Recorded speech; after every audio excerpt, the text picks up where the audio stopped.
Oyez, oyez, oyez. All persons having business before the Honorable, the United States Court of Appeals for the District of Columbia Circuit are admonished to draw near and give their attention, for the court is now sitting. God save the United States and this honorable court. Be seated, please. Case number 23-3028, United States of America versus Jesse R. Benton, appellant.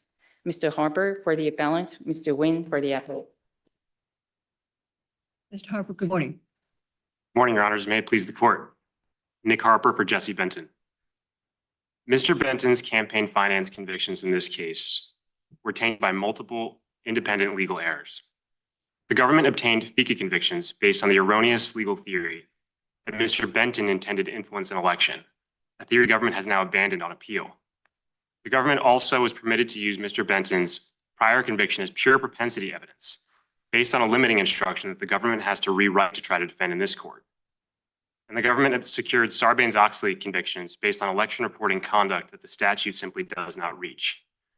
As the district court recognized, this was a close case. The jury deliberated for almost 2.5 days. The errors here easily could have changed the outcome. About that, because my clerk and I couldn't find in the record, that's a long time for the jury to deliberate. Did they ask for any recharge? Did they ask for any explanation? Not as far as I'm aware, Your Honor, but I think the fact that they deliberated for so long suggests that there were serious factual disputes at issue. And this goes to the first issue I'd like to talk about today, which is the FECA instructions. I think they were defective for failing to include an essential element of the offense, and that very well could have been what the jury was deliberating about for so long. So can you address how that's preserved? Because it seems to me that you agreed and co-sponsored the instruction that you're now challenging. So why should we even entertain this argument? Of course, Your Honor. So we preserved this argument at the motion to dismiss stage. We argued that the indictment was defective because it failed to include an essential element of the offense, Vasilenko's purpose to influence a federal election. The government in order argued to preserve it at that stage, the district court would have had to definitively rule against you, but it doesn't seem that it did that. So I think the district court did definitively rule. It necessarily definitively ruled against us because the indictment must contain all the elements of the offense in sufficient detail to apprise the defendant of the elements of the charge. And the district court rejected our argument, the motion to dismiss stage. It instead adopted the government's argument. This whose purpose matters was a fact question that could be resolved by the jury. And the district court said, you can defer these arguments to your case in chief. That's at JA 94. Right. So I think. I'm sorry. I just want to complete that thought because I thought he said, there's no prejudice to you raising this later. He was only granting it at this stage and you could raise it later. Right. There's no prejudice to making these arguments about whose purpose matters to the jury, but the jury needed to be told as a matter of law whose purpose is required to be shown in order to convict. And the jury was not told that. The jury was instead told by the government But then how did he rule definitively against you so that you were relieved of your obligation to raise this again if he told you it was without prejudice to raising it again? He ruled definitively against us on the question of whether this Vasilenko's purpose was an element of the charge. He necessarily did because had it been an element of the charge, he would have had to dismiss the indictment, but he didn't do so. Instead, he said this question of whose purpose matters is not an element, it's a fact question that the jury can resolve. But what's the difference, though, between it being an element of the charge and it being required to be proved? I'm confused as to the distinction you're drawing. So the jury needed to be told specifically that that the government needs to prove that Roman Vasilenko, a foreign national, intended to influence an election when he made this payment. And the jury was never told that. Instead, the jury was told in the language of the statute that government has conceded is unclear, that basically any purpose. No, I understand your argument. I'm just trying to drill down on the issue preservation issue. And your claim is that the jury was supposed to be instructed on this, and you didn't have to raise it because the court previously ruled that they didn't have to be instructed on this. But that doesn't seem to be supported by the record because the district court didn't definitively rule. It just said, you can raise this later. But for now, I'm denying the motion to dismiss. So I don't see why you're relieved of your obligation to contemporaneously object at the time that the jury instructions are submitted. You agreed to the jury instructions that were given, and now you're challenging the same jury instructions that you co-sponsored. So I don't think that the district court was saying you can raise arguments about whether Vasilenko's purpose is an element of the offense again at the jury instruction stage. The district court rejected that argument. He said the indictment contains all the elements of the offense, and our position is that neither the indictment nor the jury instructions did. So we But if could it's not have. not completely clear, then you lose, correct? No, I don't think that's right. I think, first of all, I think it is completely clear. I mean, you can read it, I think it's JA 92 to 94, the district court says, this indictment contains all the elements of the offense. And our fundamental submission is that neither it nor the jury instructions, which both have to have the elements, had all the elements. It did not say that the government needed to prove Vasilenko's purpose. So an indictment often doesn't have all the elements of the offense. So an indictment does need to have all the elements of the offense. And the Supreme Court, going back a century, has said it not only needs to contain the statute, what the statute says, it needs to descend to the particulars. It needs to provide unambiguous. So, I mean, I've read a lot of indictments in my time. Sometimes they say the defendant violated this statute, period. It does not have to have all the elements of the offense in an indictment. Well, what's your authority for that? Every indictment has to. So you every can look at element the of the Supreme Court's offense. decision. I mean, going back to Cruikshank and that's in the 1800s, but the Supreme Court's decision in United States v. Russell, for example, says this specifically, and I can pull out the quote for you on rebuttal, but I don't have it for me right now. But the Supreme Court said that, merely parroting statutory language is not enough to necessarily to make the indictment sufficient. It has to say the elements in unambiguous, clear terms, descend to the particulars where necessary. And here we think it was necessary. Because what happened was the jury was not told whose purpose mattered under the statute. We think it clearly was Vasilenko's purpose. And because of that, the government was able to argue at closing that Mr. Benton's purpose mattered over and over. And I think that seriously prejudiced Mr. Benton and created a serious probability that the jury convicted based on Mr. Benton's purpose. And to be clear, the government is saying now that that purpose is irrelevant. It was irrelevant all along. And so, I think it's quite unfair for the government to be able to urge that theory before the jury at closing and then on appeal say, that was completely irrelevant all along. Just one other thing on the invited error issue. So I think, as you've set out, the requirement would be that the district court definitively ruled on this. And just wondered if you'd address on JA 93, the judge says the indictment need not define down the statutory terms of contribution and solicitation for it to be sufficient. Now, regardless of what the right approach is, isn't that him sort of explicitly saying, I'm not going to get into what the elements of a contribution are? Well, I think that is him rejecting our argument. He's saying the indictment doesn't need to contain the element you were saying it needs to contain. Does not need to define down the statutory term contribution. And right now you're raising an issue about what specifically a contribution is. Right. I think that is my point, that our position is that contribution is defined to mean, any payment for the purpose of an election. That was our argument. That was an element that needed to be in the indictment. District court said, no, it doesn't.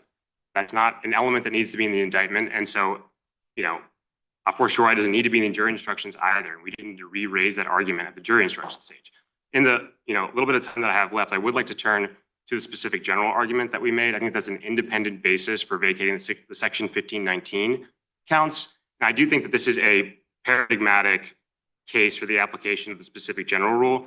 You have this is an ancient principle of statutory and contract interpretation. You have two statutes here that trigger every factor that the Supreme Court has recognized as triggering the specific general rule. So you have the massive gap between the specificity of FECA and the generality of section 1519. FECA applies specifically to election reporting, creates a comprehensive scheme for punishing it, some criminal, some civil punishments, depending on how much is at issue. It imposes a willfulness requirement, imposes procedural requirements on the government. Section 1519, passed in the wake of an accounting scandal, says nothing about elections whatsoever.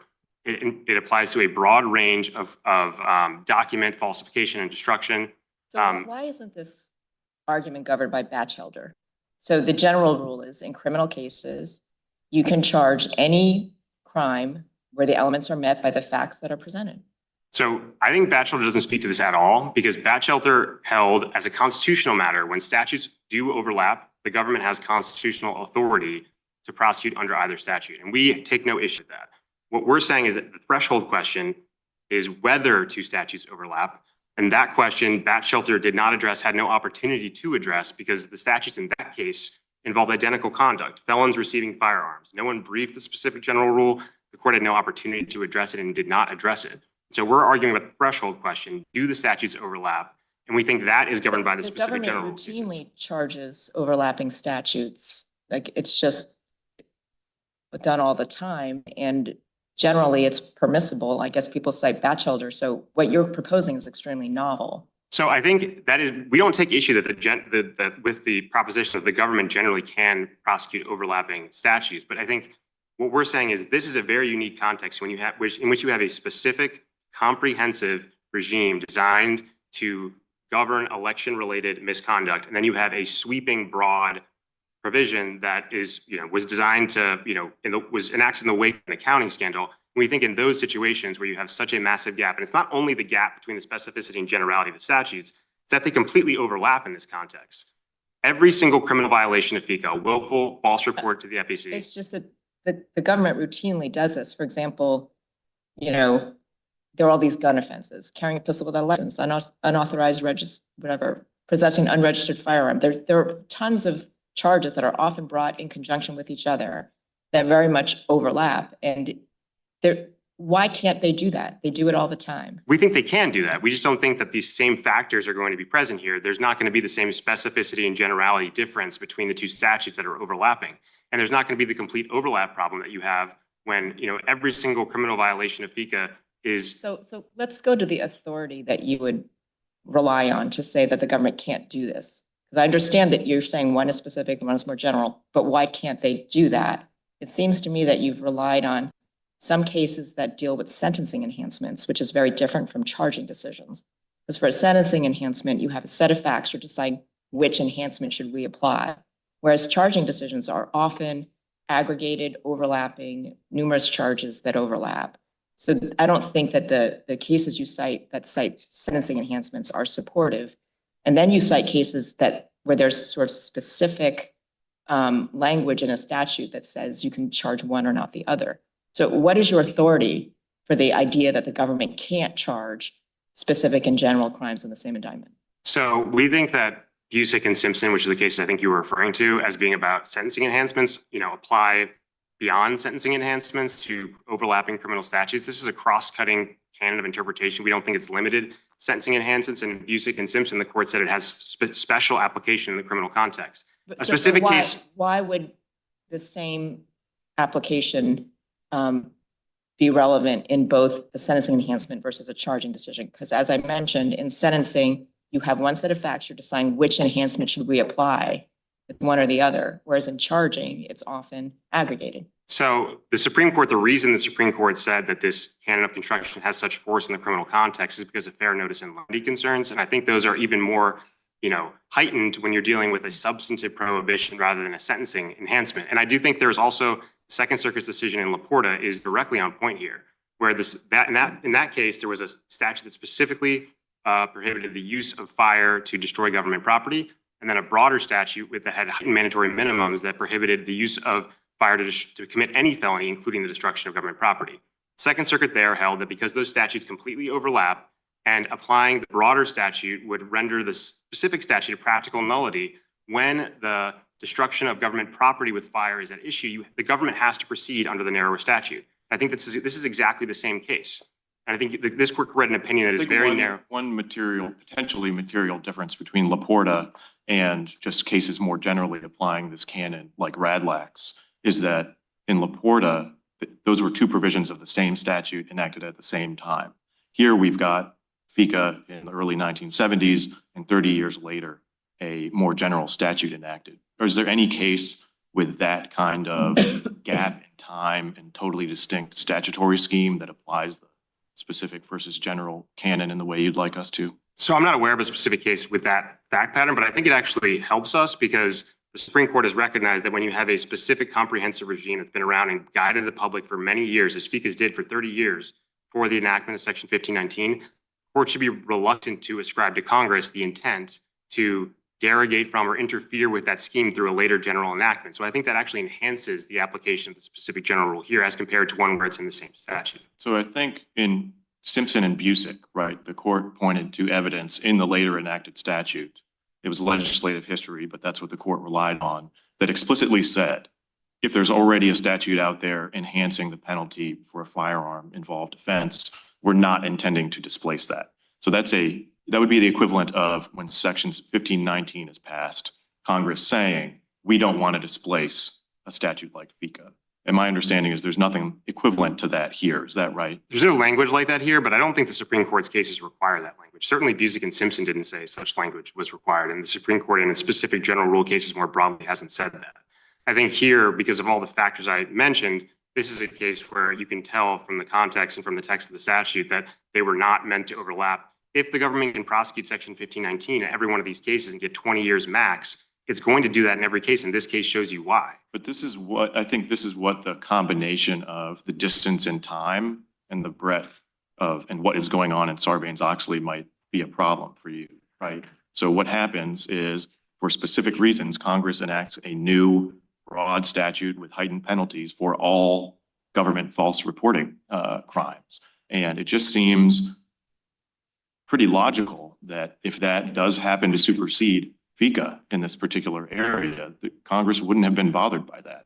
I think that I disagree, Your Honor. I think it's hard to imagine that Congress, in reacting to an accounting scandal, wouldn't have been bothered by the fact that its statute was going to make FECA's very finely reticulated enforcement scheme a practical nullity. I think that that's what the Supreme Court decision in Williams says. I think that's just the logical inference from the context. And I do think there is a real concern here. This case, the government could have gotten max penalties under FECA. It could have gotten up to 5 years for this violation, and it proceeded under Section 1519. I think it's very clear why, because it's easier, as the government said in its own prosecutorial manuals, it's easier to prosecute under Section 1519 and they can get more penalties.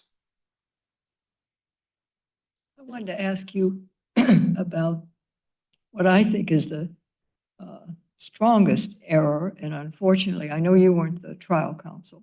You can't unring the bell, but this instruction 2.321 about the 404B, it sounds to me, and that's why I asked you if the jury wanted any instructions. It's almost incomprehensible, particularly in view of the fact that they knew he had committed that previous crime. So do you see anywhere, I mean, it's either invited error or plain error. Do you see any way we can reach the substance of this charge? Absolutely, Your Honor. First of all, I think we did preserve this argument because ultimately the issue is whether the district court properly admitted this prior conviction to prove identity, which was not an issue in the case. And I think we opposed the government's motion to eliminate on those very grounds in the district court. And the district court overruled our objection. Now, this instruction was simply a form identity instruction. It was the DC, if you look at the DC format, modus operandi identity instructions, it was the form instruction. So we couldn't have objected to the specific instruction without sort of relitigating our opposition to the government's admission of the prior conviction for identity purposes. So we preserved our objection to this instruction through our objection to the admission of the underlying conviction for this purpose. I don't see why you couldn't have lodged an objection to this charge. So certainly we could have lodged an objection, but we had no obligation to, because this court has been clear that when the district court definitively resolves an issue pre-trial, then it is preserved at the jury instruction stage. That's what this court said in Wilson and other cases as well. But I think even if you thought plain error review applied to that question, then I think we still should win on this, because the government isn't even defending this as an identity instruction, which it clearly was. And it directed the jury to engage in pure propensity reasoning, had seriously prejudicial consequences for my client, which, as Your Honor mentioned, the jury deliberated for a long time. There were clearly close issues, and this could have tipped the balance. Just back to preservation on this issue, there's certainly a definitive ruling that the conviction can come in for willfulness and mens rea. And then is the statement you're relying on for there being a definitive ruling that it can be used for MO purposes, the statement on 110 where it says, I think it also probably shows a certain MO in the use of false invoices in both cases? Is that the ruling, or is there something else? That's correct, Your Honor. That the government made this argument about MO, and the district courts, said in its motion to dismiss ruling that this can come in for MO purposes. So we think that was a definitive ruling on it. But I guess the obvious problem is it says probably, and it's sort of after pages of analysis on the other reasons it can come in. So how would you encourage us to view that as a definitive ruling as opposed to? I think the district court, adopted the government's reasoning on that question. It went through the government's reasoning about why this comes in, because it's sort of a signature crime, and it adopted that. And then the parties proceeded on that assumption throughout the rest of the litigation. I think it was pretty clear. And I think if you look at the district court's post-trial ruling, I believe the district court addressed this again and said that it had already determined this, was admissible for ML purposes. I have one other question that is not in the record, I don't think. The amount of money was $100,000. And Mr. Benton gave the Republican Party, whatever the committee was, 25,000. Whatever happened to the 75,000? So it's not in the record as far as I know, but I don't know exactly what happened with that money. It's possible that he kept it or he did something else that I don't know. I'm sorry. We'll give you a couple minutes in reply. Thank you. Mr. Nguyen?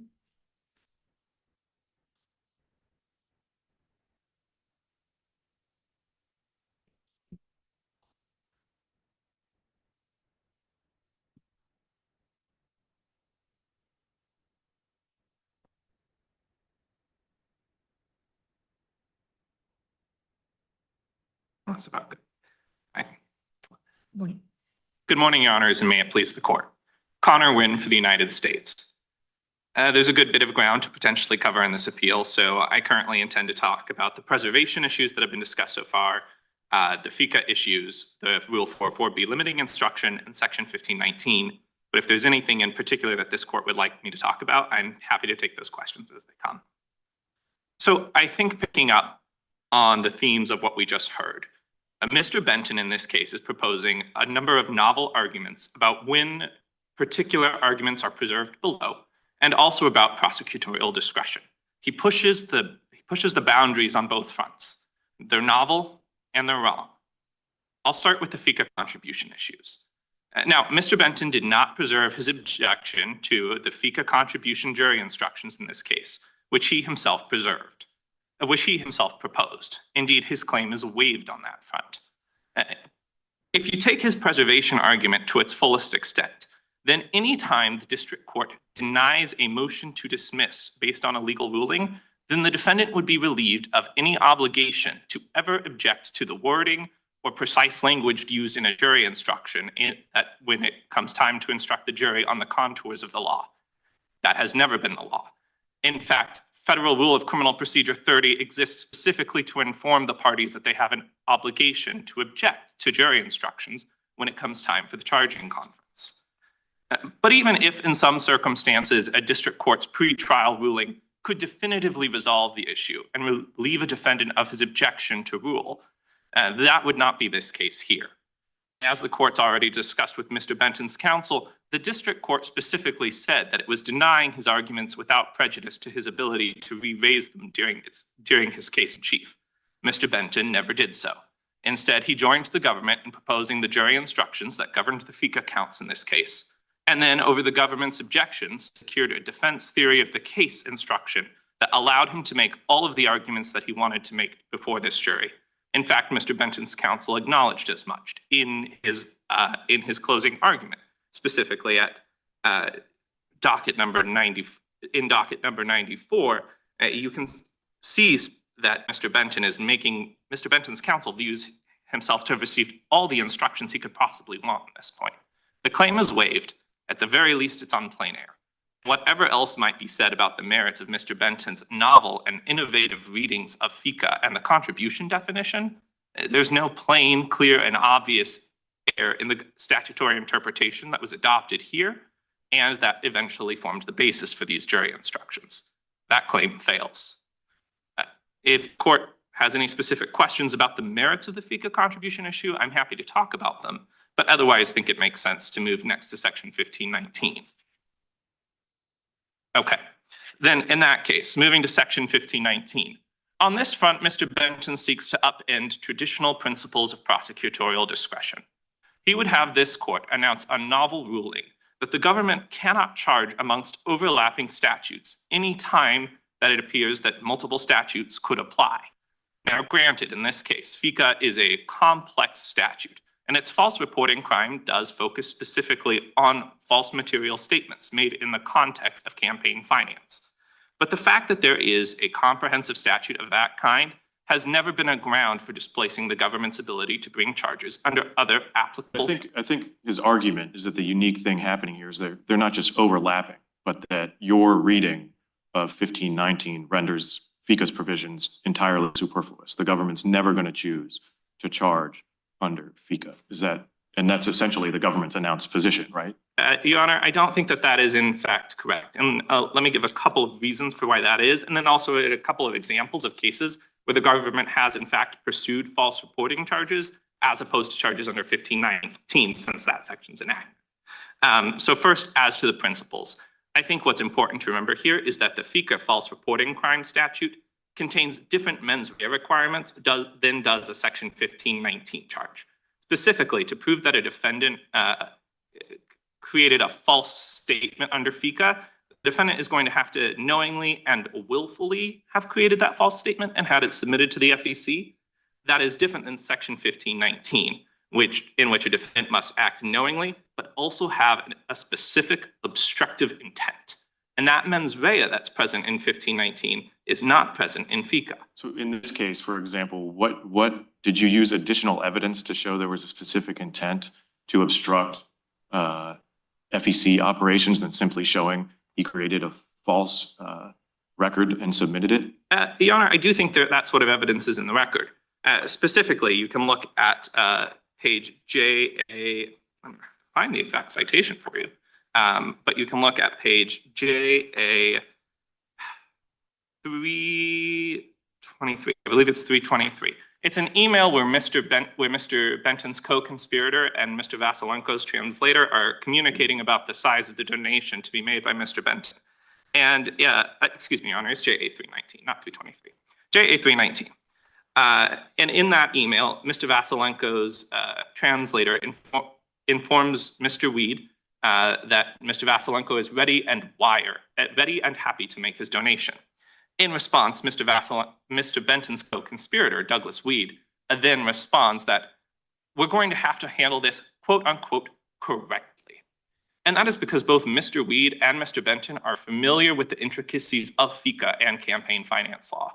They understand that if Mr. Vasilenko makes a contribution to a federal political election and political committee, such as the RNC, that is going to be illegal. And if they are caught doing that, they are going to be subject to criminal charges under FECA. Therefore, they need to handle the donation correctly. They need to disguise it. They need to obstruct the FEC's reporting regime. That's the only way they can get away with it. So I appreciate this argument. And then assume for the moment that we think that your position basically renders FECA superfluous. I assume you still have an argument that that's just fine. And I wondered if you might, spell out the reasons for that. Certainly, Your Honor. So even if Section 1519 could arguably render FECA analogous, superfluous, I think this court has already explained in the Shaw decision that alone wouldn't necessarily be enough to render FECA a dead letter, or vice versa, any statute. So Shaw is a little bit different than this case in the sense that it's dealing with Section 1001, the material false statements charge, which was enacted long before FECA. But then once FECA's false reporting charge is introduced into the federal code, a defendant raises an argument that I can no longer be charged under Section 1001, because if that was the case, FECA's false reporting crime would have no work to do. Once again, the penalties under Section 1001 are more significant than in FECA, and arguably it requires a lower mens rea than does FECA. It's an easier charge to prove. This court said, no problem in Shaw. The government may continue to prosecute defendants under either Section 1001 or FECA as it sees fit. Core principles of prosecutorial discretion. So, Your Honor, I guess what I would say in response to your question at the bottom line is, if this court thought that the government would always charge 1519, which is not true, to be clear, and I would reference this court's attention to United States v. Smuckler from the Third Circuit. I'm happy to give you a citation to that. It's 991 F.3D 472, and you can look at note 6. There we charged a false statement crime under FECA and not 1519, even though when you go look through the district court filings, you can actually see that 1519 was under investigation. So there are situations where the government is going to charge the one or the other. Could the judgment charge both? Certainly, the government could charge both. It frequently does charge overlapping crimes. So you've actually been quite restrained here in only charging one. I mean, I think one could say that. Frequently the government charges both crimes, recognizing that when they contain different elements as here, juries might reach contrary factual determinations as to the mens rea present, but that's the government's prerogative. And then if a jury finds a defendant guilty on one or both crimes, it goes to sentencing, where an Article III judge will sit down and determine what sentence should be run on those counts, concurrently, consecutively, within the traditional discretion of the court. That is how our system has worked for hundreds of years. This case should not be the one to suddenly displace that system. If the court has no further questions on 1519, I do want to talk briefly about the Rule 4.4b limiting instruction that Judge Henderson raised. Once again, Mr. Benton's argument on this front is unpreserved. Now, a moment ago during oral argument, he claimed that his objection in a pretrial motion in limine preserved his objection to a limiting instruction. Once again, that's not correct. Even if the district court's ruling on the Rule 4.4b substantive issue could be understood as definitive, and this was going to become a modus operandi, which I want to be clear is not necessarily the same as identity. When evidence is admitted for modus operandi, that's a way of saying that someone has a pattern of doing things, and that can show their intent, the willfulness, their knowledge, what have you, sometimes identity. But it's not a catch-all. It's not identity, pure and simple. But, Your Honor, I see my time has expired. I just want to ask you. Yes, please. Won't beat a dead horse, but that first alternative, the jury was told the circumstances of the other crimes and charged offenses are so similar that it is likely that the person who committed the offenses also committed the offenses as charged in the indictment. That, to me, I would think a lay juror would say, if he did the first one, he did this one. So, Your Honor, a couple. Horses inadmissible. Your Honor, if we were just taking that portion of the instruction and it were understood to reference identity, if that alone was in front of this court, maybe that would be a cause for concern. But what's important to understand in the Rule 404b context is that the court then went ahead and gave the traditional no propensity evidence instructions alongside that portion of the Rule 404b. And we have to read this instruction as a whole, as this court's precedent in United States v. McGill teaches. We're not parsing jury instructions individual sentences and excerpting them from the entirety. So you have the district court saying you cannot use this evidence for propensity purposes. So at the very most, Your Honor, I think in the most unfavorable light to the government, what this instruction allowed the jury to do was to use Mr. Benton's prior convictions for identity purposes, an issue that was undisputed at trial. No one had any question here that Mr. Benton took the acts that were in fact criminal. So the jury had access to this evidence for an irrelevant 404b purpose possibly, but one that didn't matter. And then it was adequately told over and over not to use the evidence for propensity purposes. And I think this court can look to its sister court's decisions in Frazier, that's the Sixth Circuit case we cited, and Henry, that's the First Circuit case we cited. In situations identical to this, where arguably the jury instructions allowed the jury to consider Rule 404b evidence purposes of identity, when it was undisputed, the First Circuit said that's harmless. And then the Sixth Circuit said there's certainly no substantial effect on rights under the plain air standard of review, which I would remind this court is the standard that applies to Mr. Benton's claim here. If anything, this is an easier case than Frazier or Henry. Well, I don't see the word propensity in the charge, and maybe that's a good thing because I'm not sure the average juror would get any use from that. Your Honor, I certainly agree with you. It would not be a good thing for the government if the instructions said that the jury could use it for propensity.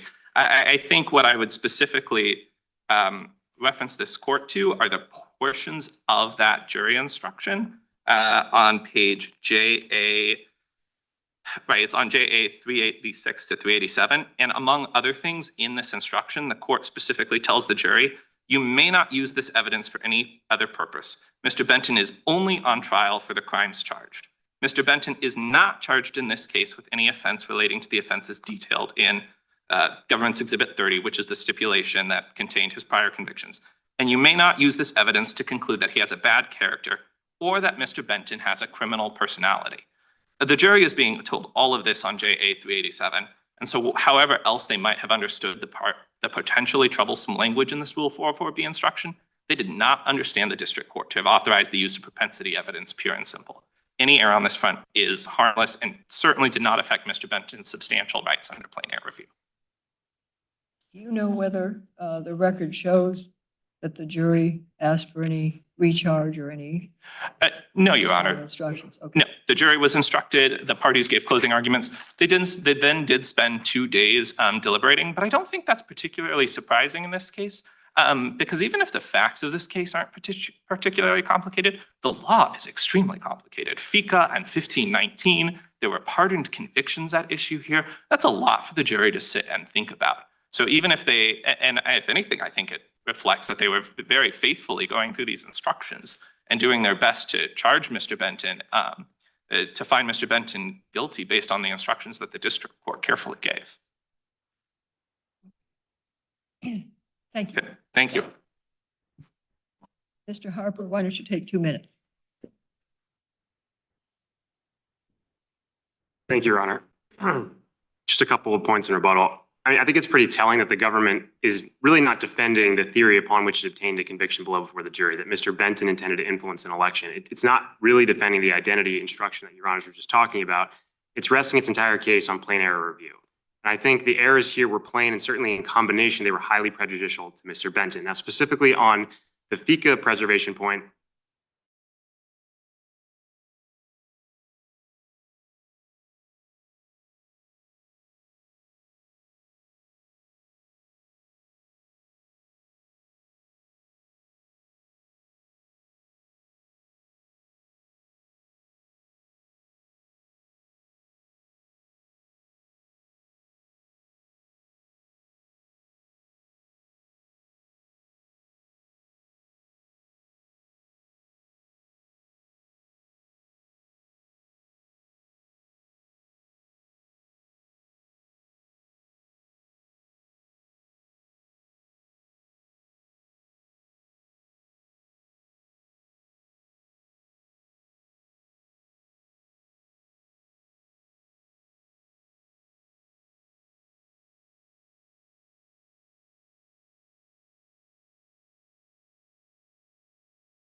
case, Earth Reports, which said that FERC is not required to use the social cost of carbon tool to assess significance. And we have another case, Vecinos, that said under a particular regulation, if you raise it, that might be a different analysis, but you didn't raise that regulation. So why isn't this? We didn't Earth raise Reports? Vecinos because Vecinos was decided before FERC issued the orders here, and Vecinos was already integrated into the FERC orders. So Earth Reports on through the Center for Biological Diversity case about the Alaska project looked at 3 different arguments that FERC had raised in every case about social cost of carbon. So FERC complained that it didn't measure physical impacts. FERC said we don't know what discount rate to use. And then FERC said we don't know where significance is anyway. In Vecinos, the court said that if FERC doesn't have any other way of addressing greenhouse gases, FERC needs to use methods that are generally accepted in the scientific community. Post Vecinos, when FERC issued the orders at issue here, FERC didn't make those 2 of those 3 arguments. So I think because Vecinos was already in the background, FERC didn't say social cost of carbon doesn't measure physical effects. I think the reason FERC omitted that is because Vecinos said we don't care. That if that's not a problem for the scientific community, then FERC can't use that argument. And similarly, although FERC had expressed some uncertainty about what discount rate to use, there was a general consensus in the scientific community that you use these range of discount rates as articulated in the social cost of carbon protocol. So having Vecinos, we didn't need to raise Vecinos because FERC kind of attempted to comply with it itself and didn't make 2 of the arguments. They did calculate the social cost of carbon. They just didn't take the next step. And are you saying that now in every case they have to both calculate it and take the next step? Well, so this court has said that environmental impacts, including greenhouse gas emissions, are a factor that FERC needs to consider and that needs to, not just under NEPA, but also in its Natural Gas Act public interest analysis. The Council on Environmental Quality has said you should calculate social cost of carbon in every case. Here, the problem is that FERC calculated social cost of carbon and then said, we're telling this to the public, but we're not going to use it. FERC explicitly said that the social cost of carbon estimate played no role in FERC's own analysis. And that would potentially be fine if FERC had explained that it was choosing to consider greenhouse gas emissions in some other way. But if FERC is saying we're not using social cost of carbon, but FERC is also not telling us what else it's doing instead, then FERC hasn't met this court's command from the Sable Trail case and others to factor greenhouse gases in. Like FERC has to do something. So you're not arguing that they must use the social cost of carbon. You're saying under the facts of this.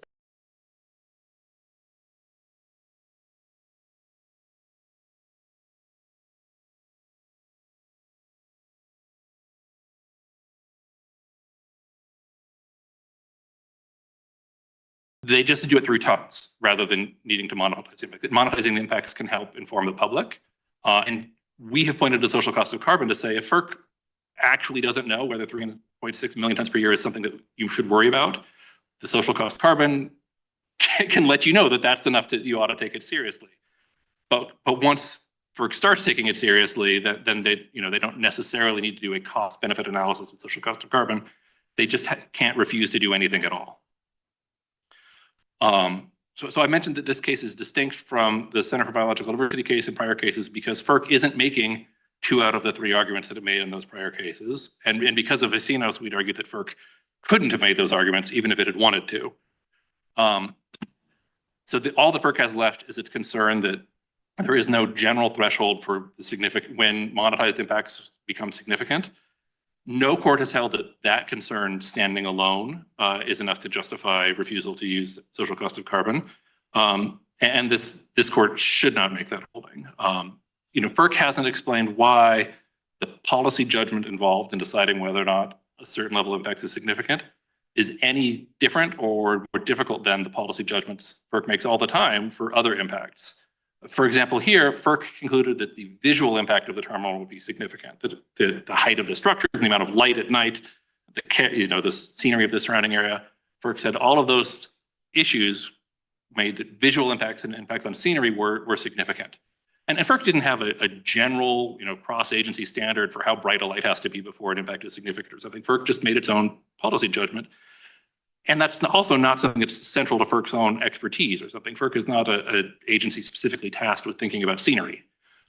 So FERC, hasn't said that why greenhouse gases should be different than any of the other impacts that FERC routinely regulates, including in the EIS here, where FERC said significant or not significant for everything else. If there are no further questions about greenhouse gases, I'd like to turn to the other air pollution impacts in this case. So this terminal will emit 550 tons per year of nitrogen dioxide. EPA has explained that more nitrogen dioxide is always bad. There's never a point where you've got so much of it that further increases in pollution don't matter. And here, for the modeling that FERC relied on concluded that there would be numerous exceedances of the National Ambient Air Quality Standard for nitrogen dioxide in the vicinity of the terminal. I think the highest of those exceedances was 60% above the NAAQS. FERC failed to take a hard look at these nitrogen dioxide emissions for two reasons. The first is that FERC simply misunderstands cumulative effects. FERC concluded that there would be no cumulative impact problem here because the individual incremental impact of this project was individually insignificant. But the central thrust of the cumulative impact regulation and doctrine is to guard against a death by 1,000 cuts. And so if that's what you're concerned about, saying that one cut is small doesn't answer the question. Every court that has considered the issue has held that an impact that is individually insignificant can still be cumulatively significant, as we explain in our briefs. And FERC has recognized that projects with individually insignificant impacts can have a cumulatively significant impact. FERC reached that conclusion for the Rio Grande projects. FERC relied on these significant impact levels, which is a concept that they derive from sort of a different scheme. Can you explain what that is for? Because it wasn't clear to me what significant impact levels, what does that mean? I can try, Your Honor, with the caveat that the significant impact level, like that our cumulative claim and significant impact or claim of misuse of significant impact levels are distinct. Yeah, But- no, I understand they're okay. distinct, but I know that FERC relied on them. Yes. Just trying to understand, like, So what under is that the really for? the Clean Air Act Prevention of Significant Deterioration Program, Yeah. A major stationary source cannot be approved if it will cause or contribute to a violation of a national ambient air quality standard. That's not a cumulative assessment. So EPA has interpreted that to require an individually significant contribution to the violation of the NAAQS. And EPA has proposed the significant impact levels. Here it's a proposal from 2010 that was never finalized as like an administrative tool that the regulations define as a sufficient but not necessary element of showing a cause and contribute finding. So a project that exceeds the SIL where air quality will exceed the NAAQS causes and contributes to, and so cannot be permitted under the Clean Air Act. But EPA has That's been- what I'm a little bit confused about, because is it, as it contributes to the NAAQS, therefore, is it a cumulative assessment or is it an incremental? It's both. So there was a two-stage modeling here where the modeling that was done under the Clean Air Act, which FERC based its NEPA modeling on, you first asked, will emissions exceed the significant impact level without worrying about background concentrations? If so, then you model the background concentrations, and then you ask, and again, this is, the Clean Air Act is not directly at issue in this case. Yeah, I know, I understand.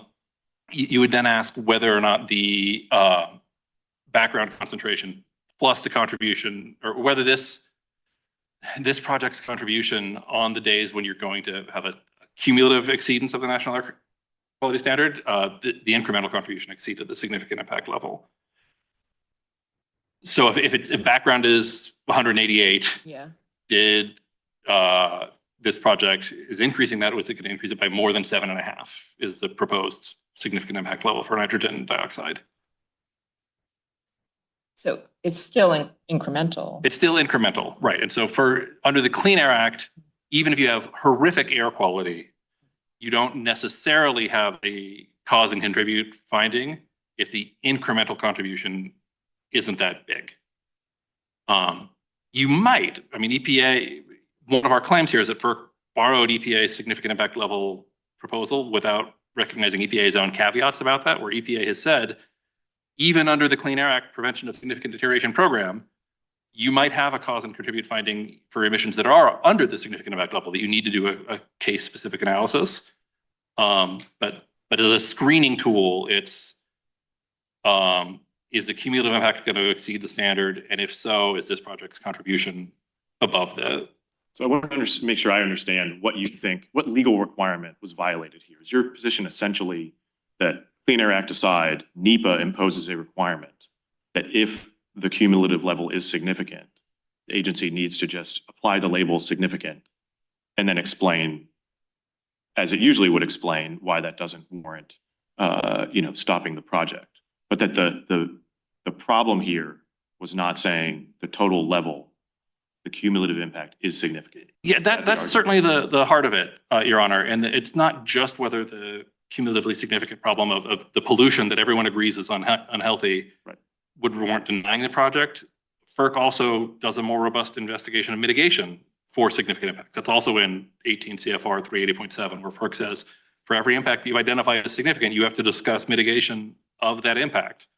And here we think that they could have redesigned the terminal to reduce these emissions, even if they were going to still approve the terminal, and that if they had admitted that the cumulative NO2 was a problem, they might have. But in the first instance, you read the NEPA regulations to impose a requirement that the agency has to say, are the direct impacts significant? And then separately, are the cumulative impacts significant, right? Yes, Your Honor. And I think that the clearest authority on that is the Fifth Circuit case we cite in our briefs that said that even if you're going to mitigate the impacts to the level of individual insignificance, that doesn't get you out of the obligation to then say, is there a cumulative significance problem as well because of the death by 1,000 cuts scenario?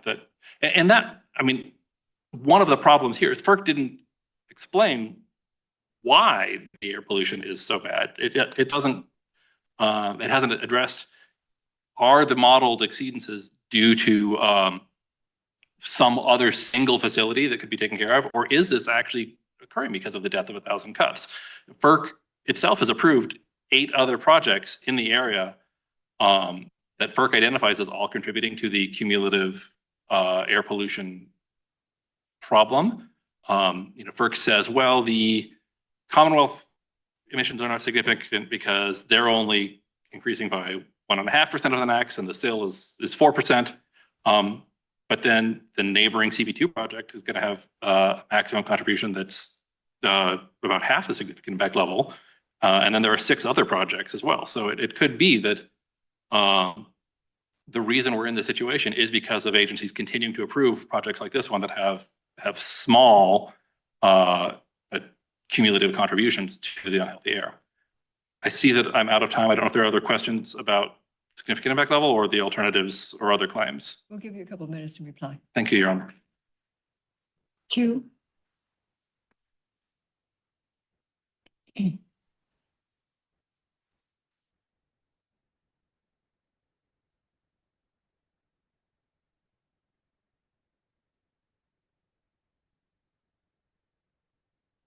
Good morning. May it please the court, Susanna Chu for the Federal Energy Regulatory Commission. I'd like to start by saying that Vecinos is actually not the most recent LNG terminal case that has been before this court.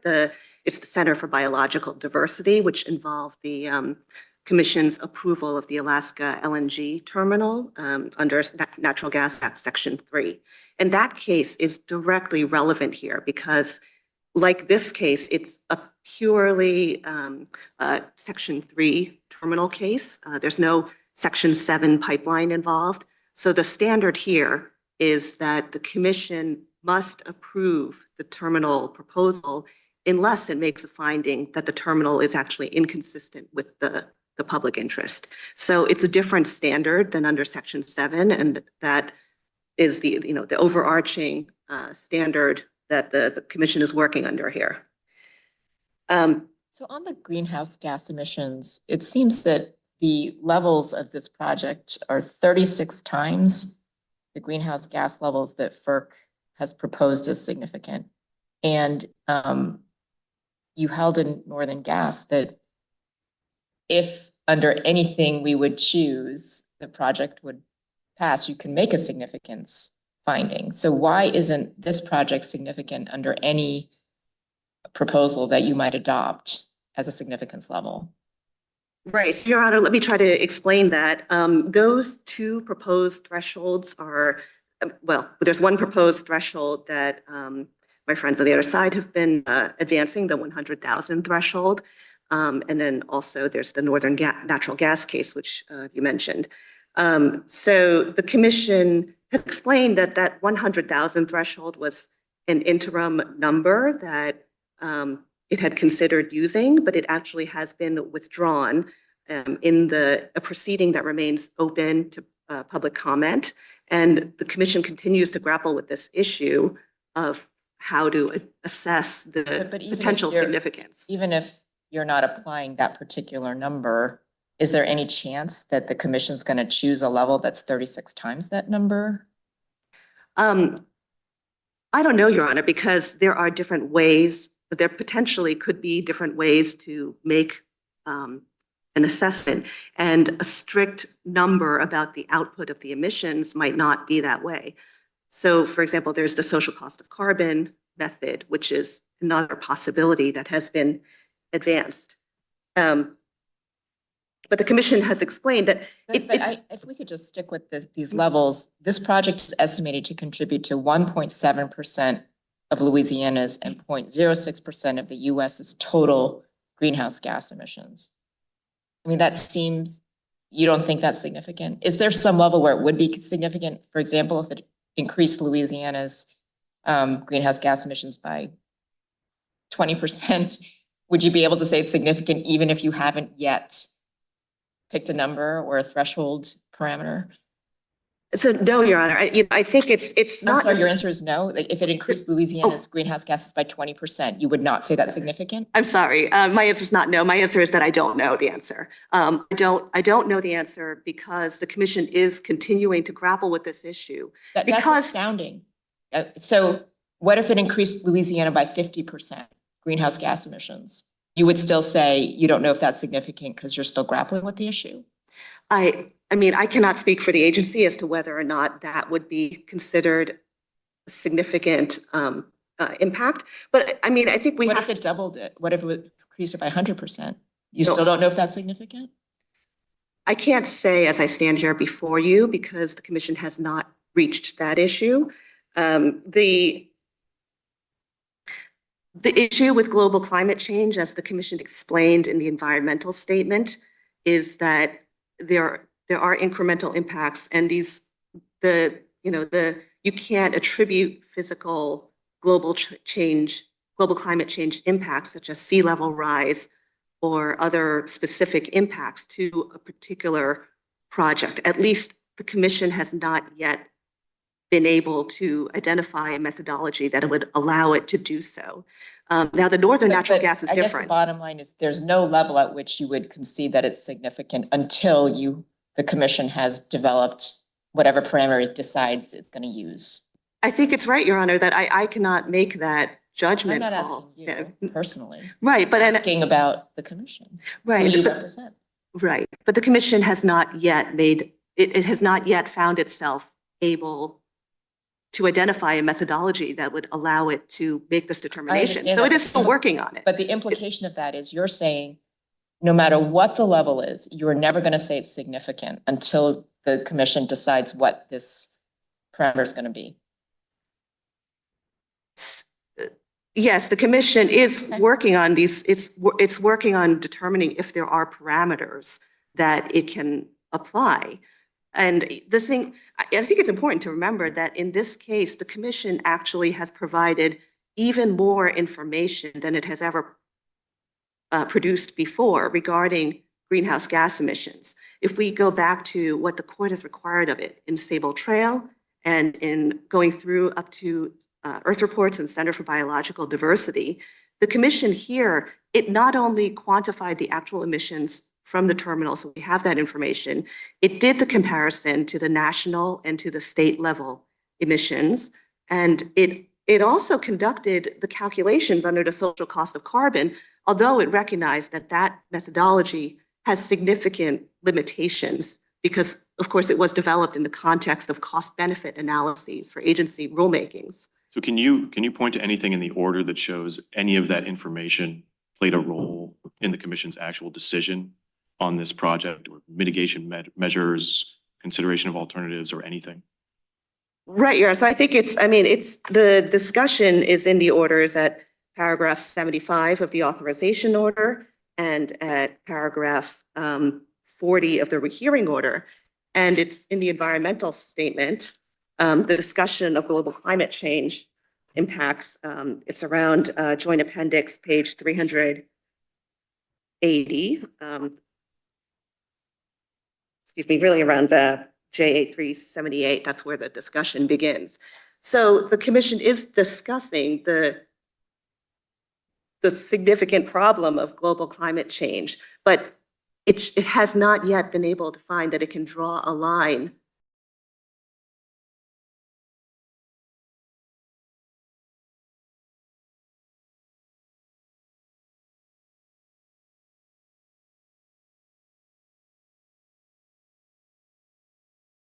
is trying to determine whether or not it can make this determination and whether it should make this determination. And the only implication of making the determination is then you just have to consider other mitigating alternatives. Right, but right, and but the commission did consider alternatives. Judge Garcia, since you mentioned alternatives, I mean, the commission gave consideration to numerous alternatives, including a no action alternative, which is not on review before the court. I don't know why they're being so reluctant to ever find significance until they finish their other work, when all they have to do is say it's significant and then consider more alternatives. It seems easier than litigation like this. Right, Your Honor, I think it's not as easy as it appears. I mean, it may seem easy based on the, some of the assertions from environmental petitioners.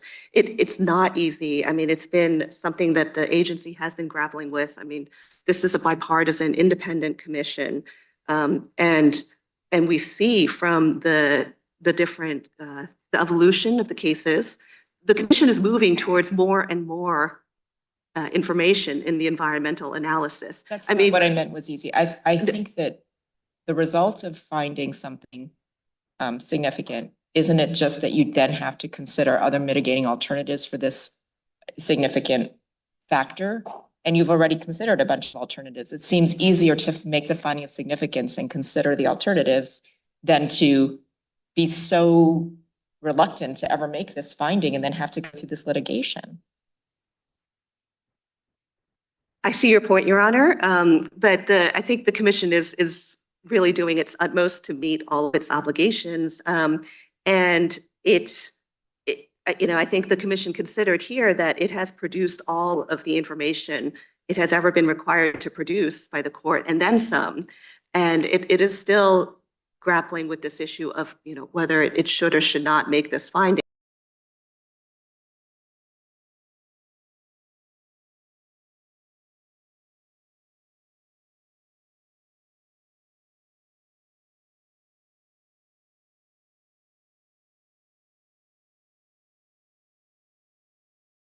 As to making this up or down call, it is a fundamentally different call, I think, than some of the other significant findings. The visual impacts finding, for example, that my friend brought up, I mean, that's a much more concrete finding.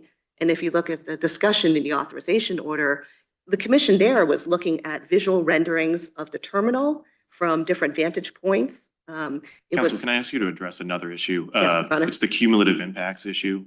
So as I understand it, their argument, at least, is that you essentially looked at the incremental effect on NO2 emissions, said that was insignificant, and for that reason, said the cumulative impact.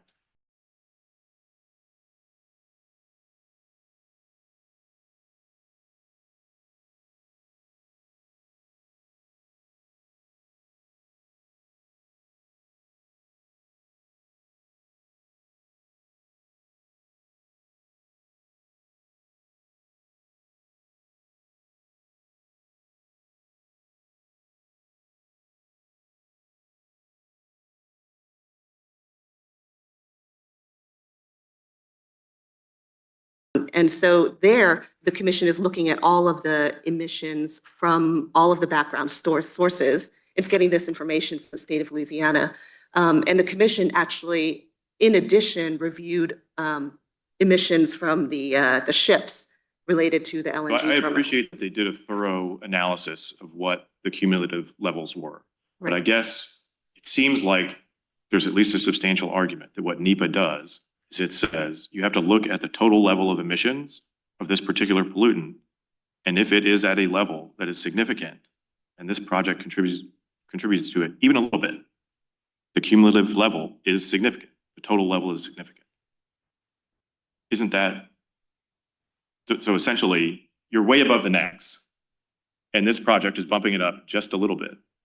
You would say the direct impact is not significant, but the cumulative level is, right? Right, so can I back up for one moment, Please. Your Honor? This region is in attainment. It is in compliance with the NAC. So I just want to mention that, you know, at the threshold, that this Cameron Parish, you know, this I This thought whole- the analysis was on some days it might be above the NACs, on some days it wouldn't. But the problem was on the days when it would be above the NACs, you relied on the significant impact levels, which is an incremental measure, to say that it wasn't significant, thereby just by definition not looking at the cumulative effects for those particular days. Right. So, yeah, so what just wanted to mention is just that, you know, as a region, Cameron Parish is in compliance with the NACs. So what the commission is doing here is this air quality model is a worst case scenario analysis, right? They're assuming that the terminal is operating at full tilt. And they do this initial analysis, which is an initial screen that did find that the emissions were going above the significant impact level such that an additional analysis had to be done. The significant impact level, as I understand it, is that if it's below that threshold, that's basically de minimis. Then there's no additional analysis done. So since the initial screen went above the significant impact level, it proceeded to the cumulative impacts analysis, which involved an assessment of all of the background sources, and it compared the the contribution of the terminal to the to the potential, the highest potential NACs exceedance, and found that the terminal's contribution was just minuscule. I forget the specific number. I believe it was 0.0004 or something along those lines. So that is the number This that is the my commission was difficulty. looking This at. is my difficulty, Yeah. right? That's saying the incremental addition from this facility is very small. Why is that relevant to the total level? Which is what the cumulative impacts analysis is asking you to look at. Right. I think that what the model was finding was potential NACs exceedances at specific times and in specific places. So that's why, the commission is taking all of that into account. And overall, the whole region is in compliance. So the commission found that this proposal was environmentally acceptable. Okay, so the point is that when we look at that, the overall level, when you zoom out from particular sources within the terminal, is in attainment for NO2. I think that's right. I mean, when you zoom out I think it's right that when you zoom out completely, the region generally is in attainment, and you're looking at whether there might be potential exceedances under a model that's just it's a computer-based model, and it's really measuring the worst So case one last- possible scenario. So I read No, their I'm sorry. brief to paint the following picture, that in some respect, there's a NACs exceedance. And then when you looked at it, you found out that this project is only contributing a little bit to that NACs exceedance. And therefore, you have to say the total impact, which is just this total level, is by definition insignificant. Are you telling me that that's just inaccurate in terms of the facts on the ground? I think it's not right that the commission has to find significance just based on some potential model NACs exceedances. And I think using the significant impact levels, I think that is a methodology that is, that's an EPA methodology. I think that the commission, it reasonably used that methodology. And I don't think there's I don't think that there's any problem with, the actual methodology here. But the thing is, if you choose to use this significant impact level methodology, it has to not be in an arbitrary and capricious way. And the overall test is cumulative impacts. And what I understand that the commission did was on the days or when you ran the model and the NACs were exceeded, and you had to take a closer look because the NACs were exceeded, you said, well, significant impact levels haven't been exceeded. But that is an incremental analysis and not a cumulative effects analysis. Because the whole reason you were looking at those days was because on the cumulative effects, you had exceeded the NACs. But then you reverted to this incremental test in order to say, but that's not significant. And why is that not arbitrary and capricious? Well, I think this is consistent with the methodology the commission typically uses. And I think that because they were modeling all of the sources, I mean, they're looking at the impacts. And in the future, in the event that another project is proposed, the commission will again be doing this analysis. So it's certainly possible at some point in time that this analysis will tip over into significance, but that's not what the commission found here. I had just one last subject I wanted to ask you about, and that is where you started, which is the public interest determination. Yes, Your So Honor. I appreciate that there's a presumption in the statute that there are certain public benefits. But in every single case I've seen, there was some discussion from the commission of what the public benefits of the projects are. And in other words, some effort to explain how strong this presumption is. But that's just absent here. And why isn't that a basis for remand, for there to be some explanation of what the public benefit is in this case? Well, I think, Your Honor, that the statute dictates that the exports are presumed to be in the public interest here. The commission actually did state in the authorization order that here the Department of Energy has already authorized exports for the full capacity of the project to free trade agreement countries. And so that, does create a presumption that that this is statutorily in the public interest.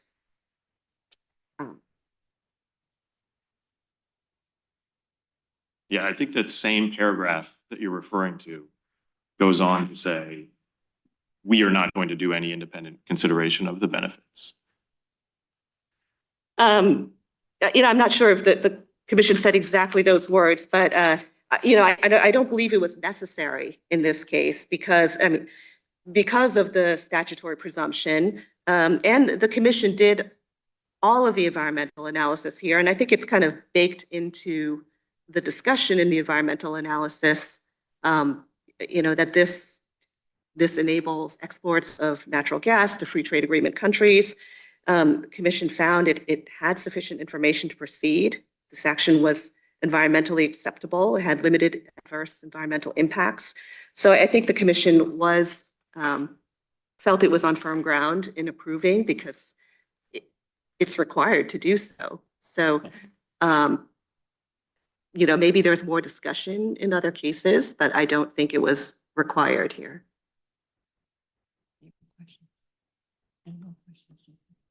All right, Okay. thank you. Thank you, Your Honors. Long stretch.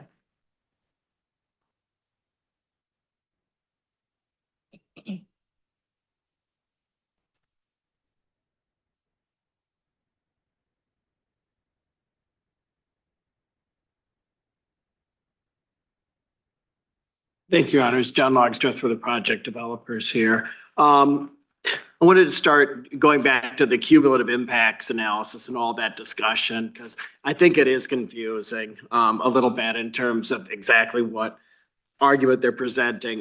The point that FERC counsel made about the background emissions is, I think, an important point. So the way this works is it goes in stages. So the first stage they do is basically kind of look at the discharge, basically, before you do any air modeling at all. You look to see just the place of the discharge, are you over the levels? And that is, they found 4 in this particular case: 1 hour NOx, annual NOx, 1 hour SO2 and a 24-hour PM something. I'm not sure what it is. So that's when you do this cumulative impact analysis. In other words, if that's not triggered, that's a screen. You don't have to look at anything else. And they're not challenging that as far as I understand it. They're not challenging really any of the process here in terms of the actual calculations. Then you go to the cumulative impacts analysis, and that's when you look at, as FERC counsel mentioned, all the background sources, off-site inventory within the area of impact plus 15 kilometers, all major sources within the area of impact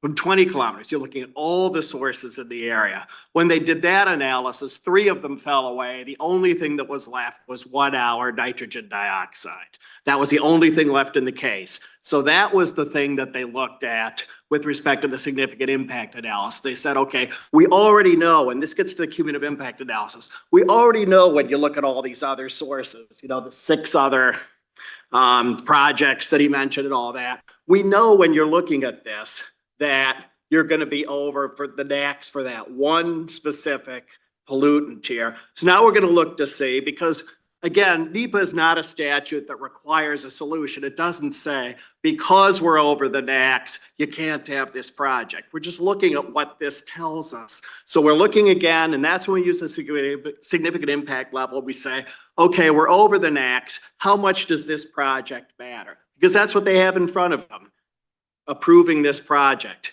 And they said, not just that it was minor, not just that it wasn't that much, but that it was almost a vanishingly small portion of it.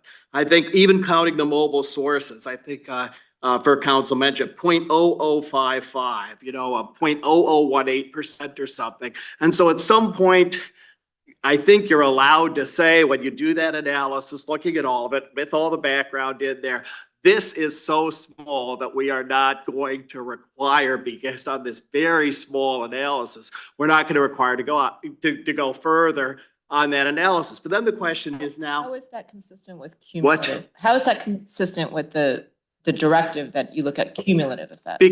Because you've already looked at the cumulative impacts of the other sources in there, because that was the stage 2 thing that you did. And this is the question I have when I'm trying to figure out the argument here, which is, suppose you do this cumulative impact analysis on the contribution. I mean, we already know from the cumulative impact analysis that was done that when you put all the sources together, you're over the NACs level for this one pollutant measured in this one way. So I'm not sure what additional information we're going to get. Isn't that all you need? Now it has a cumulative effect. It's significant. And now you just look at alternatives. Well, but they did look at that. Well, because the question is, now you're looking at because the question is the approval of this project, and the approval of this project says that this particular, whatever is going on else, this particular project has so little to do with it. We're not going to go further. As you said, NEPA is a procedural and Right. pretty formal statute. So formally, Yeah. why isn't the right answer that this page just should have said, the cumulative impact is significant, but the contribution from this project is so small that, and so forth.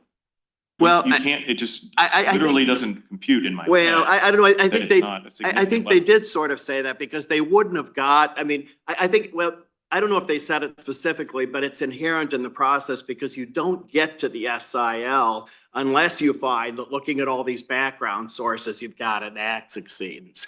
So that's what confused me about it. I think that's already made. The commission has discretion. It didn't have to go to that second stage. It just should have said, this is significant. It's a significant cumulative impact. Well, no, it does. Now we just look at alternatives. Well, no, it does have. Anyway, in other contexts, in the same. I'm sorry. No, it does have to go to that second stage, because that second stage is when 3 of the 4 exceedances at the first stage got thrown out. It was that second stage showed you that the only thing we had to worry about was the 1 hour nitrogen dioxide, because that was the only thing looking at all the cumulative impacts triggered. Then the question is, well, what do you do with that? And the question is, well, we're just looking at this.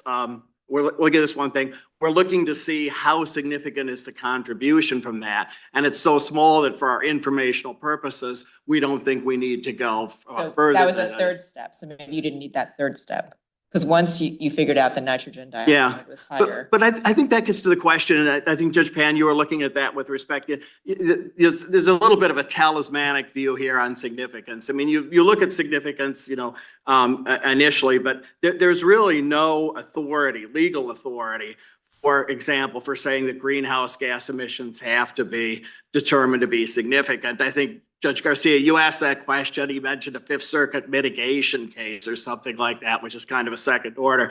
But we do have precedent on this. The Center for Biological Diversity case. And by the way, another case, Delaware Riverkeeper, that's in 45 F 4th, that's cited in Center for Biological Diversity. All of those are post-Vecinos cases. So, the idea that this is the first time you've had it since then, I'm not sure where that comes from.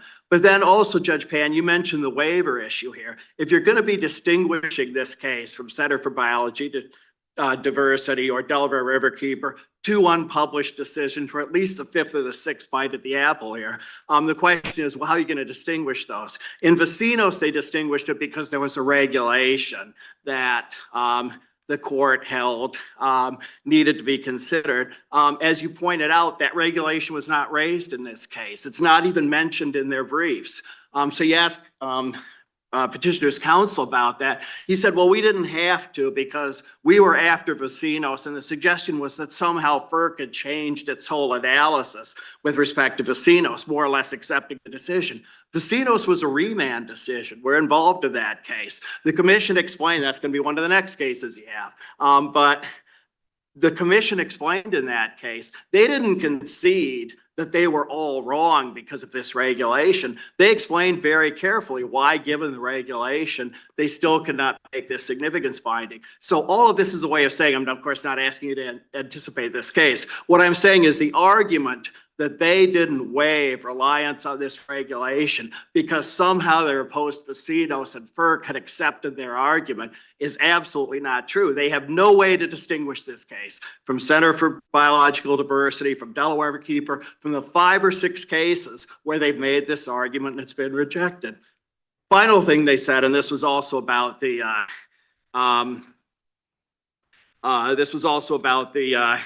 distinguished. Well, in this particular case, they only relied on one order. FERC has had 3 reasons. And in this case, they just didn't rely on one of these or 2 of these because of Vecinos. If you look at the rehearing order, paragraph 40, they talk about the fact that there's no way for the commission to determine credibly whether the reasonably foreseeable GHG emissions are significant or not significant in terms of their impact on global climate change. That's a very, very general statement. That's not relying on, that's not giving up any argument. Then they say currently there are no criteria to identify what monetized values are significant. Then they cite in note 129, they cite the Tennessee Gas Pipeline, they cite the Mountain Valley Pipeline, giving several reasons why it believed the petitioner's preferred metric is not appropriate. This is JA 113, rehearing order 40. I don't read that and say they are now walking away. Mountain Valley Pipeline, that was a case with 3 organisms. You're way over your time. Oh, I'm sorry. Is there any- Yeah, but yeah, Thank there's you. no way to distinguish their precedent in that case. Thank you. Why don't you take 2 minutes?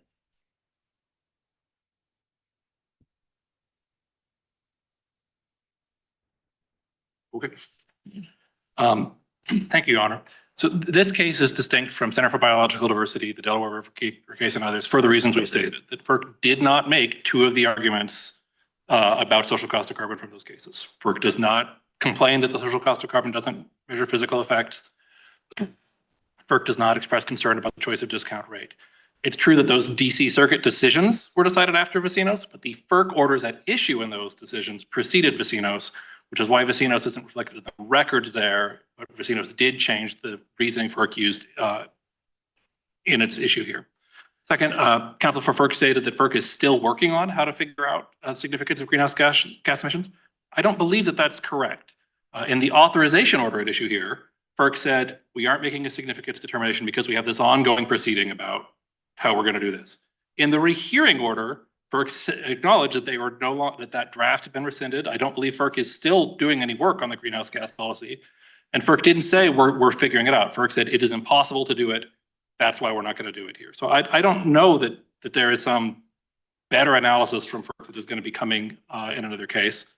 Also note, FERC didn't make any argument here as to why these emissions are insignificant. It's not like there are arguments for finding significance and finding insignificance, and FERC hasn't decided which are the more compelling. FERC is just saying we don't know what to do without having any plausible theory under which you could decide that these emissions were insignificant. On the air pollution issues, I think both opposing counsel mentioned something about a 0.005% increase. That's not the maximum increase from this project. That's on the day when air is the worst, that this project will have a very small, but on other days where the background is not as high, this project will have a much larger contribution. We identified a 2.79 micrograms per cubic meter increase when this project is the biggest problem, but there's still a NAAQS exceedance. FERC's counsel mentioned that the area is currently in attainment. Having conducted this modeling that shows exceedances, FERC can't walk away from that modeling now. So the modeling says when this project starts operating and other facilities that have been approved but aren't yet constructed are also operating at that point in the future, we think the air is going to be, frankly, really bad. And so having based its analysis of what the air will be like when this project starts operating on that modeling, FERC can't now say, but that modeling doesn't really matter because the air is not so bad right now. One last point on the public interest. This question of whether or not issues are significant matters because of how FERC does its public interest analysis. FERC summarizes that on page 26 of its brief. FERC explains that in weighing it, that there is a presumption favoring exports. Where environmental impacts are insignificant, FERC says there's nothing to weigh. FERC kind of stops the analysis there. And here, where FERC dismissed almost all of the impacts other than visual as insignificant, FERC said, well, since there's nothing to weigh against benefit, we don't need to worry about benefit. But if FERC had to admit that some of these impacts were significant, then FERC would need to do some balancing. And FERC would have to explain why does this project provide some benefits that outweigh these significant impacts. And again, that's not NEPA that says if an impact is significant, then you have to address it in your public interest balancing, but that is FERC's practice. The rationale FERC gives under the Natural Gas Act is to say our NEPA insignificance findings mean we don't have anything else to do here. I see that I'm over my time, but if there's any further questions. Thank you.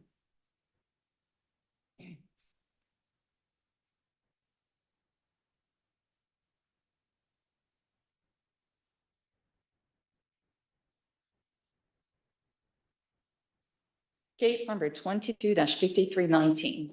Anthony W. Perry, Appellant versus Gina Raimondo, United States Secretary of Commerce et al. Mr. Zielinski, amicus curiae for the appellant, Ms. Patty for the appellees.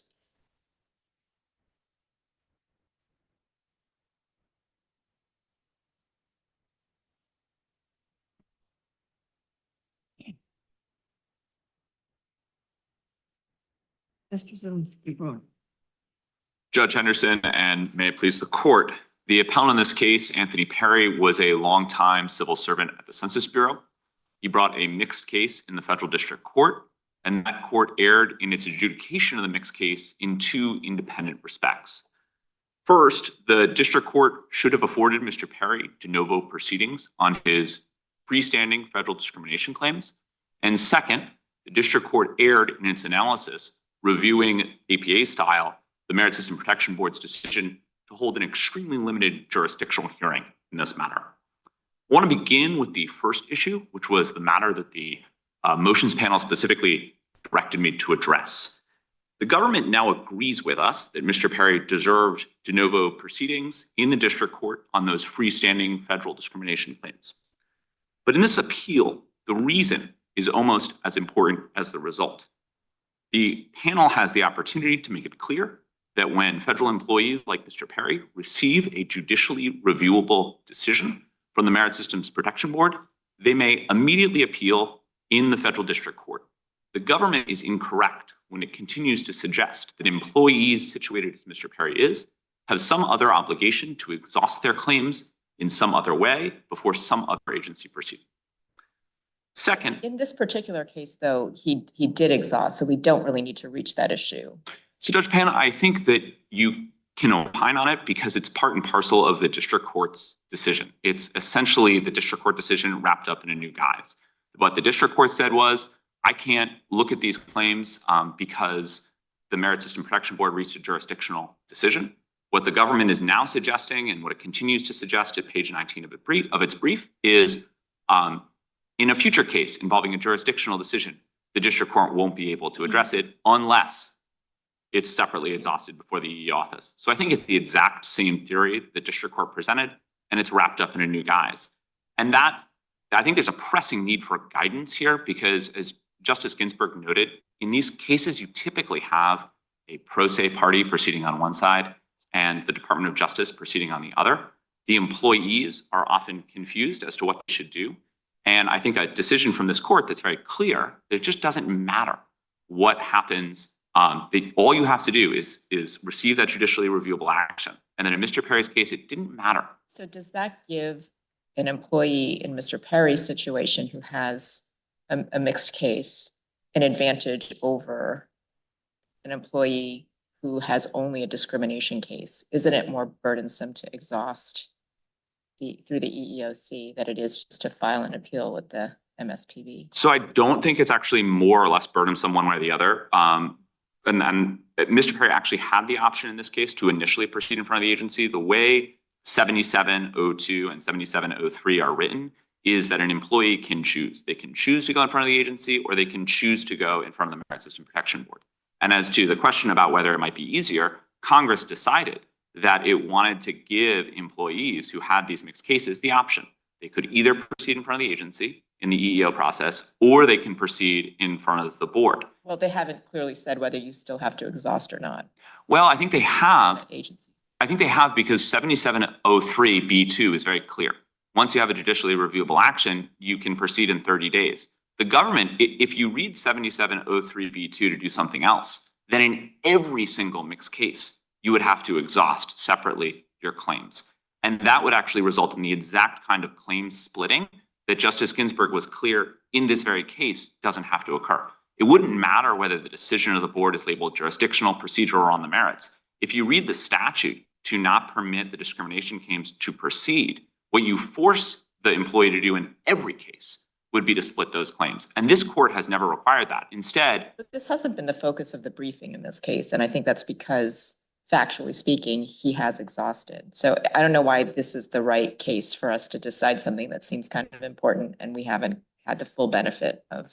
so I understand the concern, Judge Pan. I think what might be helpful would be to flag this as an issue going forward. So at least it's in, when the panel writes its decision, it's at least in the panel decision that there were arguments ventilated on this issue so that the next pro se litigant that comes forward is able to flag this. Mr. Perry, when he got in front of the court, he identified the key problem. He said, I deserve de novo proceedings.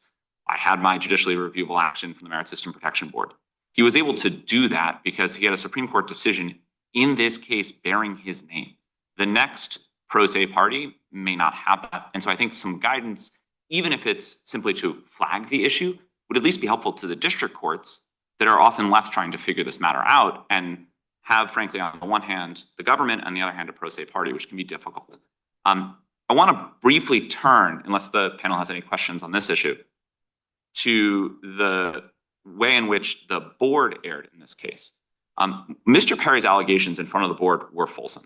Mr. Perry alleged that he was given a disability accommodation for a crippling osteoarthritis. Mr. Perry then alleged that in 2011, his supervisors threatened to terminate him for following that disability accommodation. As a matter of board precedent, and frankly, as a matter of basic fairness, an employee has to be given some notice that the rules have changed before the agency can terminate that employee. So putting aside the allegations about informal accommodations for his disability, your client also admitted that he worked on EEO complaints in his car when he was supposed to be at work, and that he felt emotionally unable to attend some meetings and didn't go. So why don't those admissions support a reasonable belief that they had a right to fire him, making this voluntary? So Judge Pan, before I answer the question, I want to be clear that Mr. Perry is not my client, that I was appointed by the court as an advocate. That's right. So I don't actually represent Mr. Perry, but and I am obviously arguing on his behalf. The answer was that Mr. Perry had a flexible work schedule. So he was given a flexible work schedule, and he alleges that repeatedly. At JA 98, for example, he says, that my supervisor told me that, I could make up time off on the weekends, and in the evenings, et cetera.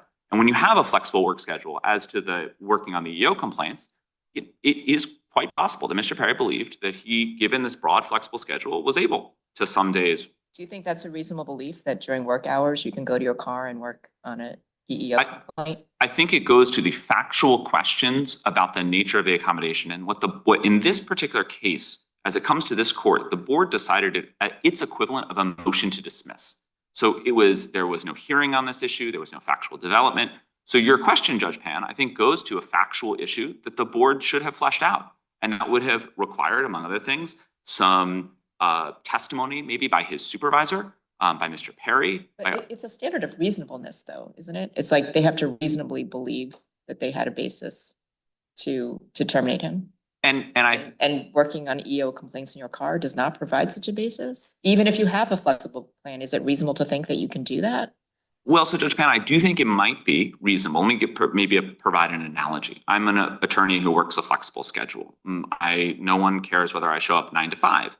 And there may be days where I stay at home and I don't work. And instead I do something else on a Friday. And then I make up that time on a Saturday and a Sunday.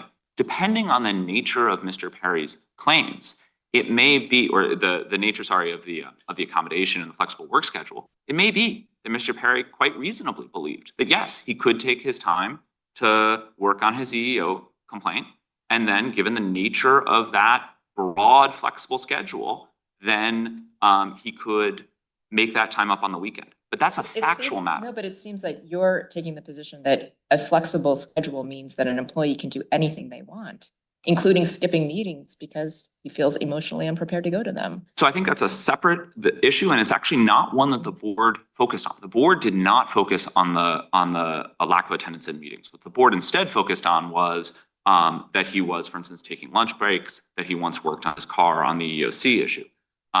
And the government has no response, by the way, on the lunch breaks. So every employee, it appears, was given these lunch breaks and then they were held against them in Mr. Perry's case. But as to the working in the car, it again depends on the nature of the flexible schedule. I understand your argument on that. My only other question on this point is the attendance log. You say in your brief that that was not, I guess, fair because other employees were not required to sign the attendance log and he was, but I don't see why it would be unfair to require the employee who actually had attendance issues, who did things like work on EEO complaints in the car, to do that and not require other people who didn't have attendance issues to log in. So Judge Pan, that may be a reasonable way for the board to have resolved this case. The board gets great deference. That's not in the board opinion. That is a creature of whole cloth from the government's brief. Well, it's only because you raised that in your brief as a reason. I think the board did rely on the fact that he didn't sign the attendance log. And then you argue, well, you can't make him sign the attendance log if you don't make everybody sign the attendance log. But I think the board can say we reasonably relied on the fact that we told him to sign the attendance log. He didn't sign it.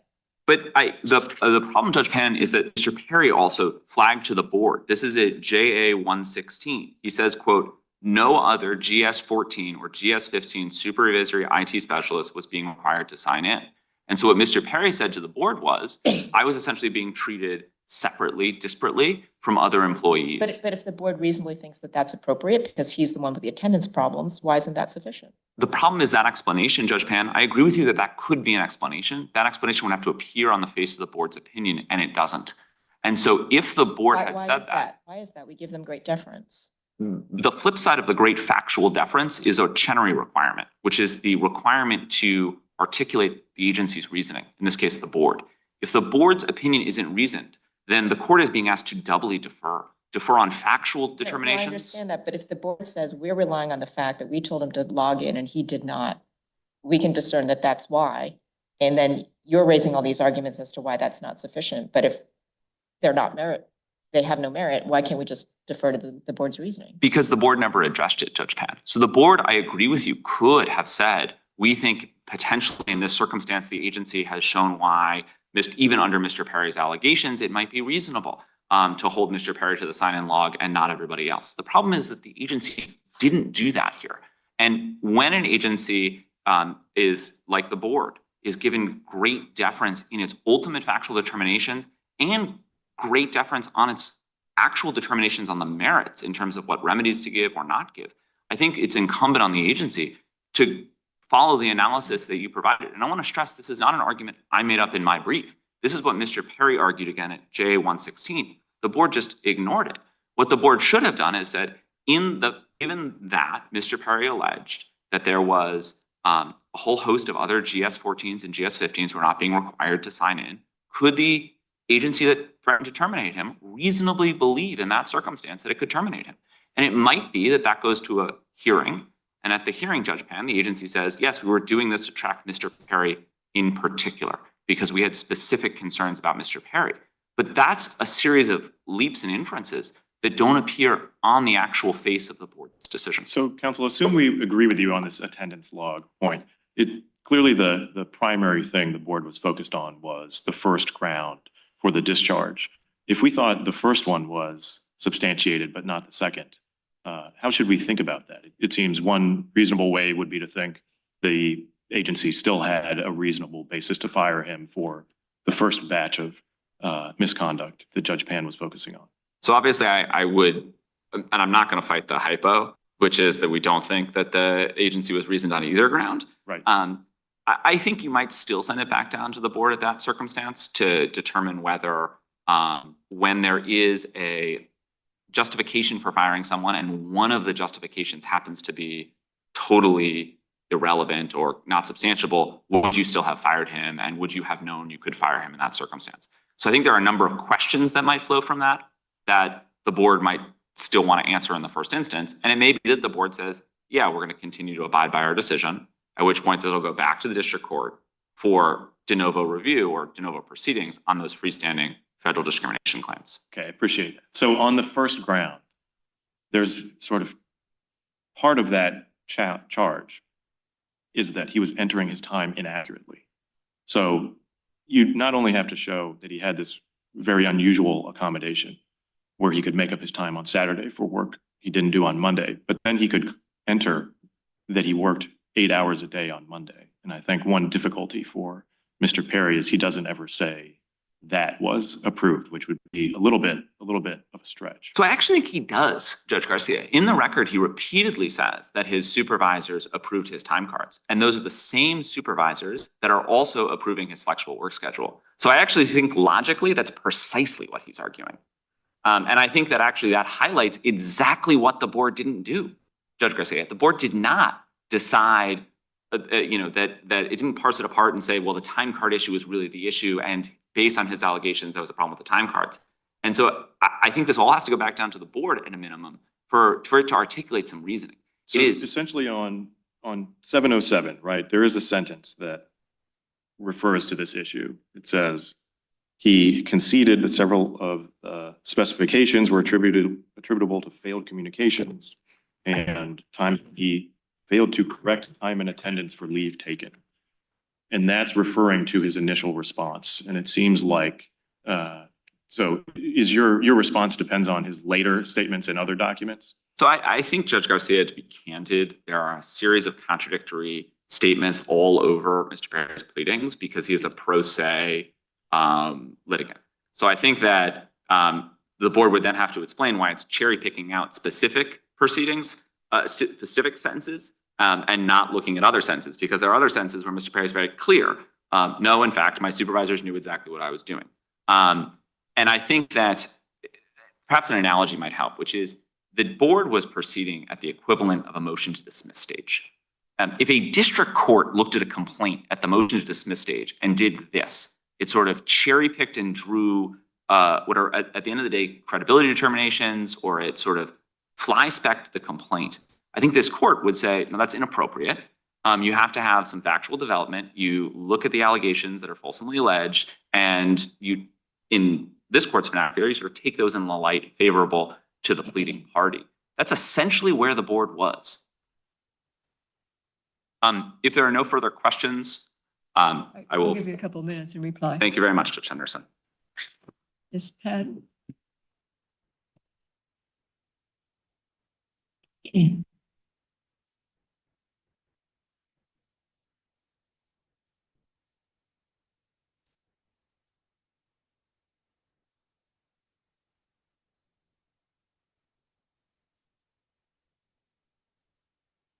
Good morning, Your Honors, and may it please the court.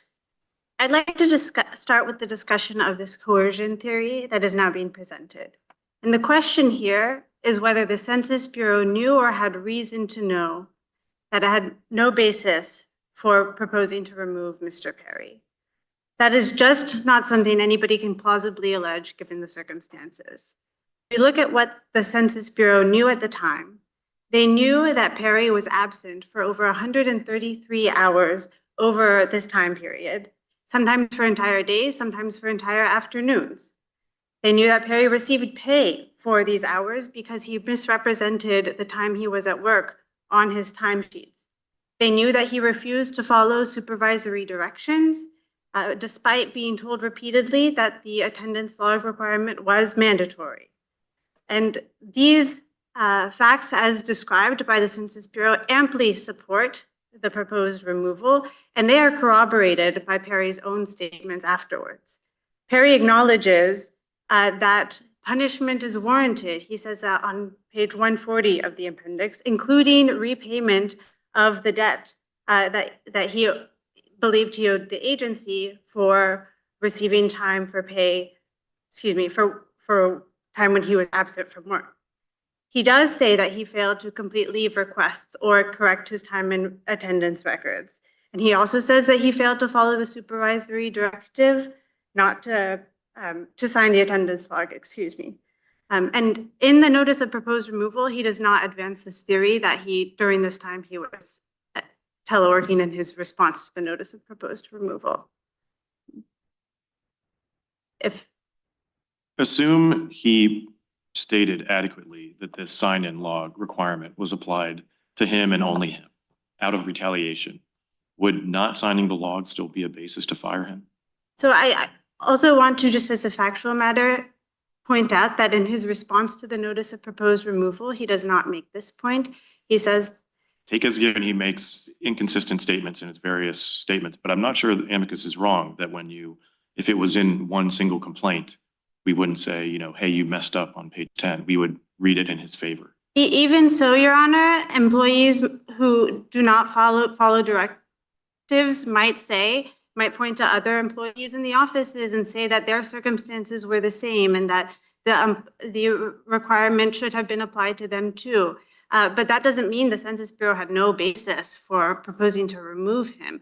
That an employee might have arguments on the back end or excuses on the back end for why he was refusing to follow this mandatory procedure does not at all remove the basis for the firing. And that really is the question, because the ultimate question we are looking at here is whether this was voluntary. This theory of coercion is a subsidiary question. And there's just no basis to say that the Census Bureau had no grounds for proposing to remove him. There was some discussion of the exhaustion issue. Is the government committing not to raise that argument in the future in this litigation? Absolutely, Your Honor. I want to be extremely clear that the issue is not presented here. So on the issue of the discrimination claim, it seems that you misled the district court because you characterized the whole issue as the jurisdictional issue as a threshold issue, implying that the district court didn't need to reach the discrimination issues. And I'm just wondering why did you do that, and why are you taking a different position now? So we do think that the district court erred in this respect, and therefore are recommending that the discrimination claims be remanded in accordance with appellant's wishes and what we believe to be the correct answer here. In district court, it would not have been inappropriate to consider the MSPB jurisdictional issue first as a threshold issue, because if the district court found that the MSPB had jurisdiction, it would send it back to the MSPB. And so the question whether the MSPB jurisdictional determination could be considered alone as that threshold issue, I think it would be appropriate. I will note that the government in its motion for summary judgment did recognize that at this juncture, the court was not considering the merits of the discrimination claim and endeavored to preserve its arguments in that respect as to the merits of the discrimination claim. And we point this out on pages 17 and 18 of our brief in this court. But I mean, I suppose you could have filed something with the district court after this order came out, if you all recognized that there was an error and we might not, be here today. Your Honor, there's quite a process for the government in determining whether to take this step, and we followed that process, and we are here today with what we believe to be the correct result. So if there are no further questions, we ask this court to affirm the jurisdictional dismissal and remand on the discrimination claims. Thank you. Okay, why don't you take 2 minutes, Mr. Zimmer?